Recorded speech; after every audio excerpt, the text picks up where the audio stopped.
Bonjour tout le monde, je suis ravie de vous retrouver pour une nouvelle vidéo et aujourd'hui on va parler médicaments et plus précisément du paracétamol.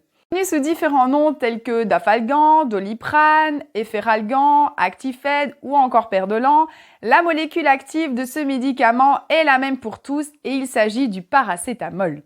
Le paracétamol est un antidouleur et un antipyrétique, c'est-à-dire qu'il a pour fonction de faire diminuer la douleur ainsi que de faire diminuer la fièvre. Le paracétamol se présente sous différentes formes.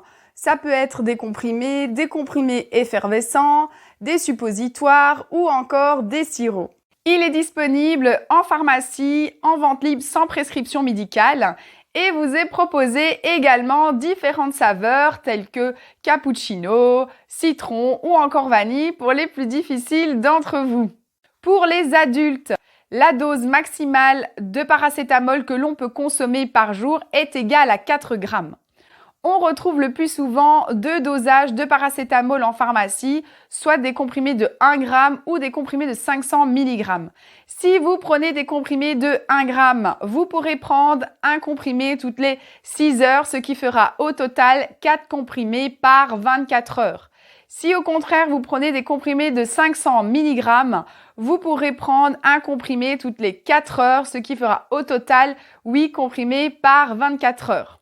Attention, petite particularité, n'utilisez jamais un traitement à base de paracétamol pendant plus de 3 semaines en continu. Téléphonez à votre médecin traitant. Si vous êtes intolérant au fructose, n'utilisez pas de paracétamol effervescent tel que le Dafalgan car il contient du sorbitol qui est une molécule à base de sucre. Sachez également que les comprimés effervescents contiennent de l'aspartame. Comme chaque médicament, le paracétamol a des effets secondaires. Il peut avoir un effet laxatif, c'est-à-dire de diarrhée. Il peut provoquer la nausée, voire des vomissements. Et il peut donner mal au ventre.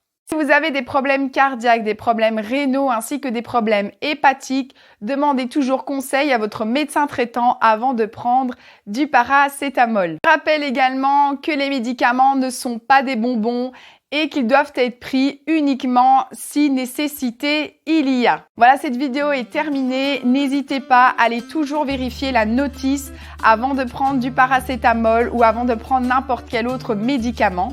Si vous avez des questions, n'hésitez pas à aller consulter votre pharmacien. Je vous dis à très bientôt, prenez soin de vous, ciao!